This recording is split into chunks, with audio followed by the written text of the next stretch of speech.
Hello everyone, मेरा नाम है रुद्र प्रताप सिंह और आज के इस मैथमेटिकल सेशन में आपका हार्दिक स्वागत करता हूं। आज जो है हम हमारी क्लास 9th का सबसे पहला वाला चैप्टर जो है वो शुरू करने वाले हैं, जिसका नाम है नंबर सिस्टम, बोले तो संख्या पद्धति। मैं आपके सामने अब कुछ प्रश्न रखने वाला हूं, उनका जवाब दीजिएगा। जैसे आज तारीख क्या है, अभी साल कौन सा चल रहा है, अगला कौन सा साल आने वाला है, अरे आपका जन्मदिन किस तारीख को आता है, आज दुनिया में कितने डायनासोर जिंदा हैं। ठीक है, इन सभी सवालों के जो जवाब जो है हमारे पास में किसी ना किसी संख्या के रूप में होते होंगे, ये चीज रहती है। अब संख्याएं जो है हमारे पास में कई प्रकार की होती हैं, जो कि आप छोटी कक्षाओं के अंदर भी पढ़ चुके हैं और अभी हम और संख्याएं पढ़ने वाले हैं हमारी 9th क्लास के अंदर। तो उनको बेहतर तरीके से समझने के लिए एक सिस्टम डेवलप किया गया, एक पद्धति बनाई गई ताकि हम संख्याओं को बेहतर तरीके से समझ सकें और उनको जान सकें। तो चलिए वो करते हैं। हम क्या करेंगे, सबसे पहले हमने 8वीं कक्षा में जो पढ़ा है उसको देखेंगे और फिर हम जो है धीरे से 9th क्लास में आ जाएंगे, स्टेप बाय स्टेप आगे बढ़ेंगे। तो सबसे पहले हम इस चैप्टर में क्या पढ़ने वाले हैं उसका चैप्टर फ्लो देख लेते हैं। हमने 8th क्लास के अंदर तक हमने पूर्ण संख्याओं के बारे में पढ़ा है, हमने प्राकृत संख्याओं के बारे में पढ़ा है, हमने पूर्णांक के बारे में पढ़ा है। उनसे एक स्टेप आगे बढ़ेंगे और हम जानेंगे परिमेय संख्याओं के बारे में पहली प्रश्नावली में। फिर एक स्टेप आगे और बढ़ेंगे और हम जानेंगे अपरिमेय संख्याओं के बारे में और उनका निरूपण किस तरह से होता है वो भी जानेंगे। उसके अगली वाली में आ जाएगा वास्तविक संख्याओं के बारे में। सर ये हैवी नाम क्यों ले रहे हो इतने, तो आप घबराना नहीं है, बहुत ही सिंपल टॉपिक्स हैं, बट स्टेप बाय स्टेप हम आगे पढ़ेंगे। फिर आप जानोगे वास्तविक संख्याओं के बारे में, उनका दशमलव प्रसार कैसे होता है, फिर उन वास्तविक संख्याओं का निरूपण कैसे होता है, वो आएगा चौथी प्रश्नावली में। फिर वास्तविक संख्याओं पर संक्रियाएं, अर्थात वास्तविक संख्याओं को जोड़ोगे कैसे, घटाओगे कैसे, उनका गुणा भाग जो है यहां आप जानोगे। और आखिर में हम वास्तविक संख्याओं के जो घातांक नियम है वो जानेंगे। ये घातांक नियम क्या होते हैं जरा बताऊं तो मैं, जैसे 2 की घात m लिखा हुआ है, 2 की घात n लिखा हुआ है, तो ऐसे में हम 2 की घात m प्लस n कर सकते हैं। ये सारी चीजें हमें पढ़ने को रहेंगी। तो चलिए अपने शुरू करते हैं चैप्टर का काम। सबसे पहले हम क्या करने वाले हैं, थोड़ा सा हमने जो पुराना पढ़ा है वो देख लेते हैं। हम इंसान जो है सबसे पहले कहाँ देखते हैं, कोई भी चीज जो है अपने आसपास प्रकृति में ही तो देखेंगे।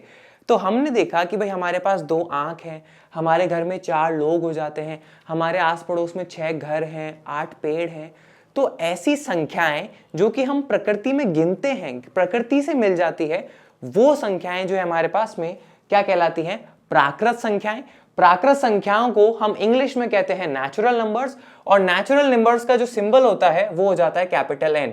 कहां से आया, इसके नाम से। प्राकृत संख्याएं में कौन कौन सी संख्याएं आ जाती हैं, 1 2 3 4 से लेके अनंत तक ये संख्याएं चलती हैं। अब चलिए आगे बढ़ते हैं। मैं अगर आपको अभी बोलूं कि मेरे हाथ में अभी कितने मार्कर्स हैं, तो आप बोलोगे सर आपके हाथ में एक भी मार्कर नहीं है। ठीक है, दूसरा तरीका क्या हो जाएगा इसको बोलने का, आप ये बोलोगे कि सर आपके हाथ में भी 0 मार्कर है। ठीक है, तो मैथमेटिशियंस को हुआ क्या, उनको ये जरूरत लगी कि हमारे पास एक ऐसी संख्या होनी चाहिए जो ये दर्शाए कि हमारे पास कुछ नहीं है, और उस कुछ नहीं को दर्शाने के लिए किसका इस्तेमाल किया गया, 0 का इस्तेमाल किया गया। तो जब हम प्राकृत संख्याओं में 0 को जोड़ देते हैं और फिर जो हमारे पास में संख्याएं मिलती हैं वो क्या कहलाती है, हमारे पास में पूर्ण संख्याएं। इंग्लिश में कहते हैं उनको होल नंबर्स, और होल नंबर के W से उसका सिंबल रखा गया है।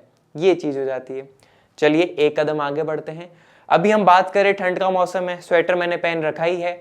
तो मैदानी इलाकों में जो तापमान रहता है वो है 10 डिग्री, 6 डिग्री, 7 डिग्री, ये सारे रहते हैं।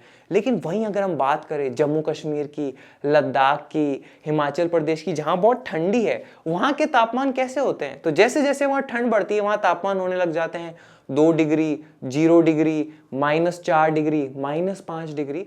तो ऐसे में हमें ऋणात्मक संख्याओं की भी जरूरत पड़ती है, और जब हम पूर्ण संख्याओं में ऋणात्मक संख्याओं को भी जोड़ देते हैं तो ऐसे में जो हमारे पास संख्याएं आती हैं वो कहलाती हैं पूर्णांक, और पूर्णांक को इंग्लिश में कहते हैं हम इंटीजर्स। इंटीजर्स का जो सिंबल होता है हमारे पास में वो होता है कैपिटल Z। अब ये सर कैपिटल Z कहां से आया, बताता हूं। जर्मन भाषा का एक शब्द है जो कि है हमारे पास में ज़ालेन। ज़ालेन का मतलब होता है गिनना, और उसके Z से जो है हमारे पास में इंटीजर्स का सिंबल आता है। ये चीज रहती है। ये तो हमने क्या देखा अभी तक, 8th क्लास में जो हमने पढ़ा उस बारे में देखा। थोड़ा सा एक चीज और देख लेते हैं, इन सभी संख्याओं को संख्या रेखा पर देखते हैं। तो जैसे कि मैं यहाँ पे देखा, प्राकृत संख्या हमने दिखा दी 1 2 3 4 से लेके अनंत तक, फिर हमने 0 को जोड़ दिया, तो ऐसे में जो संख्याएं मिली वो है पूर्ण संख्याएं। फिर ऋणात्मक संख्याएं जोड़ दी, तो ऐसे में सारी जो संख्याएं मिली वो हमारे पास में क्या हो जाती है, पूर्णांक हो जाती है। चलिए अब आगे बढ़ते हैं हमारे 9th क्लास के ऊपर। अब हम क्या करेंगे, परिमेय संख्याओं को जाने उससे पहले एक उदाहरण देता हूं। चिंटू भैया ने क्या करा, एक पिज्जा मंगाया और पिज्जा बड़ा स्वाद था तो उनसे रहा नहीं गया, उन्होंने फटाफट क्या करा, एक हिस्सा खा लिया। अब ये चीज देखते ही चिंटू भैया की बहन जो थी उन्होंने बोला, मम्मी मम्मी भैया ने पिज्जा खा लिया। तो क्या बहन ने जो बात बोली वो सही थी क्या? आप बोलोगे सर चिंटू भैया ने सिर्फ एक टुकड़ा खाया है, पूरा का पूरा पिज्जा थोड़ा ना खाया है। तो इसी चीज को अपन देखते हैं। सबसे पहले हम यहाँ पे देखें तो इस पिज्जा के आपको कितने टुकड़े दिख रहे हैं, ये देखिए। तो एक टुकड़ा तो ये जो कि खा लिया गया, फिर दूसरा टुकड़ा जो कि बचा हुआ है, तीसरा टुकड़ा, चौथा टुकड़ा और ये 5वां टुकड़ा। चिंटू भैया ने कितना पिज्जा खाया, ये चीज हम कैसे दिखाएंगे? तो हम बोलेंगे चिंटू भैया ने एक हिस्सा खाया, टोटल कितने हिस्सों में से, 5 हिस्सों में से। तो चिंटू भैया ने कितना पिज्जा खा लिया, 1/5वां भाग जो है पिज्जा का वो उन्होंने खा लिया। वहीं दूसरी ओर अगर हम बोलें कितना पिज्जा बचा है, तो आप बोलोगे सर 1 2 3 4 टुकड़े बचे हैं, टोटल कितनों में से, 5 में से। तो ऐसे में 4 भाग जो है पिज्जा का वो अभी भी बचा हुआ है, ये चीज रहती है। तो इस तरह की जो संख्याएं आती है हमारे एक बटों के अंदर, वो क्या कहलाती है हमारे पास में, परिमेय संख्याएं कहलाती हैं। इनके बारे में गहराई से समझते हैं। परिमेय संख्याओं को इंग्लिश में हम रैशनल नंबर्स कहते हैं और इनका जो सिंबल होता है हमारे पास में वो कैपिटल क्यू होता है। अब ये कैपिटल क्यों होता है इस बारे में थोड़ा अपन आगे जानेंगे। सबसे पहले देख लेते हैं परिमेय संख्याएं क्या है। वो संख्या जिसे p/q के रूप में लिखा जा सकता हो, जहां p और q पूर्णांक हो और q का मान जो है वो 0 के बराबर नहीं होना चाहिए। रुकिए थोड़ा गहराई से समझाता हूं। यहां पे किसी भी अगर आप संख्या को परिमेय संख्या कहना चाहते हैं तो उसके लिए 3 कंडीशन है। पहला तो p/q में होनी चाहिए, दूसरा p और q पूर्णांक होने चाहिए और तीसरी कंडीशन हो जाती है q का मान 0 नहीं होना चाहिए। इस चीज को अपन कुछ उदाहरण से समझते हैं। देखिए सबसे पहले मैं आपके सामने लिखता हूं एक संख्या 4/5। क्या ये परिमेय संख्या है क्या? चलिए चेक करते हैं। सबसे पहली कंडीशन p/q के रूप में होनी चाहिए। आप बोलोगे सर है ये p/q के रूप में, जहां पर p का मान हमारे पास 4 है और q का मान 5 है। 4 और 5 दोनों ही पूर्णांक है, तो दूसरी कंडीशन जो है वो भी पूरी हो रही है। और यहाँ पे जो हर का मान है हमारे पास में वो 0 के बराबर नहीं है, तो ऐसे में तीसरी कंडीशन भी पूरी हो रही है। तो ये एक परिमेय संख्या है। एक उदाहरण और लेता हूं, माइनस का 23/8। क्या ये परिमेय संख्या है? तो फटाफट चेक करिए, ये p/q के रूप में है सर, ठीक है। दूसरी कंडीशन p और q का मान पूर्णांक होना चाहिए, तो p का मान -23 है जो कि एक पूर्णांक है और q का मान 8 है, ये भी एक पूर्णांक है। और यहाँ पे जो हर का मान है वो 0 नहीं है, तो ऐसे में ये भी हमारे पास में एक परिमेय संख्या हो जाती है। एक उदाहरण और देखते हैं। जैसे कि मैं लिखता हूं आपके पास में 5/-9, तो ये भी हमारे पास में तीनों कंडीशन पूरी कर रहा है, तो ये भी एक हमारे पास में परिमेय संख्या है। चलिए कुछ और उदाहरण आपके सामने रखता हूं, जरा गौर से देखना।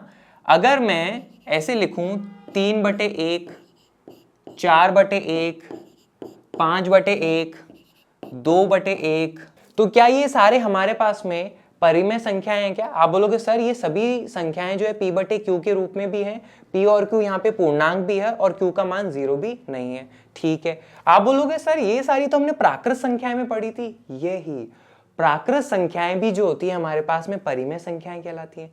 ऐसे में तो सर आप बोलोगे 1/1, 0/1, फिर आ जाएगा -1/1, फिर आ जाएगा -2/1। तो ऐसे में हमारे पास में 0 और माइनस वाली जो पूर्णांक संख्या है वो भी परिमेय संख्या है। बिल्कुल, हमने अभी तक जितनी भी पढ़ी है प्राकृत संख्याएं, पूर्ण संख्याएं, पूर्णांक, ये सभी के सभी हमारे पास में परिमेय संख्या कहलाते हैं। ये चीज रहती है। तो चलिए फिर आगे बढ़ते हैं। अब है क्या, मैंने आपको बोला था इसका सिंबल क्यों होता है, इस बारे में देखिए। यहां पे आइए, हम क्या करते हैं, जैसे 8 को मैं 2 से डिवाइड करता हूं, तो ऐसे में यहां पे आ जाएगा 8, यहां पे आ जाएगा 4, माइनस करा तो बचेगा 0। यहाँ पे जो 4 है वो हमारे पास में क्या कहलाता है, भागफल कहलाता है। और इस भागफल को इंग्लिश में हम कहते हैं कोशेंट, और इस कोशेंट के कैपिटल Q जो होता है वो ही रैशनल नंबर का सिंबल लिया गया। ये चीज हो जाती है।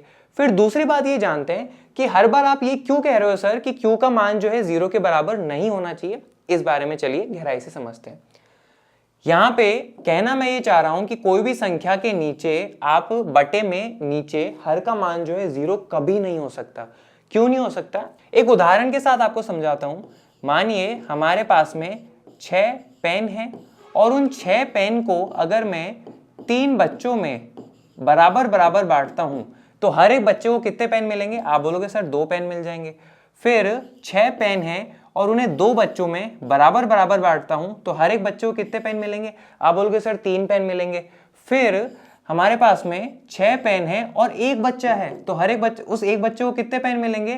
तो ऐसे में हमें उस बच्चे को मिलेंगे 6 के 6 पेन।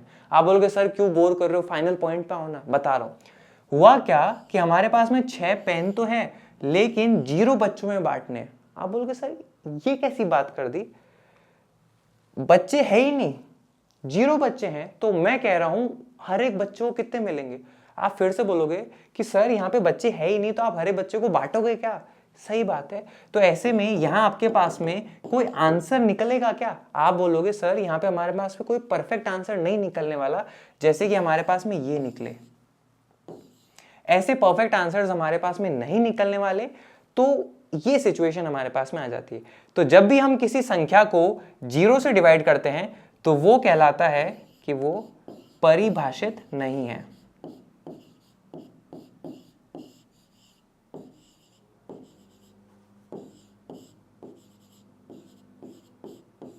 ये चीज हो जाती है। तो चलिए आगे बढ़ते हैं। अब अभी तक हमने जो पढ़ा उसको एक बार पूरा सा एक अच्छे से डायग्राम के थ्रू समझ लेते हैं। हमने जाना कि प्राकृत संख्याएं हैं 1 2 3 4 से लेके अनंत तक। उन प्राकृत संख्याओं में जब 0 जोड़ दिया तो ऐसे में आ गया हमारे पास में पूर्ण संख्याएं। उन पूर्ण संख्याओं में जब हमने ऋणात्मक संख्याएं जोड़ दी तो ऐसे में आ गया हमारे पास में पूर्णांक, और पूर्णांक में जब हमने P/Q के रूप वाली संख्याएं जोड़ी तो ऐसे में हमें मिली परिमेय संख्याएं। थोड़ा सा इसको गौर से देखना, अगर आप यहां देखोगे तो सारे जो चक्र हैं वो एक दूसरे के अंदर डले हुए हैं, ये चीज आप देखना।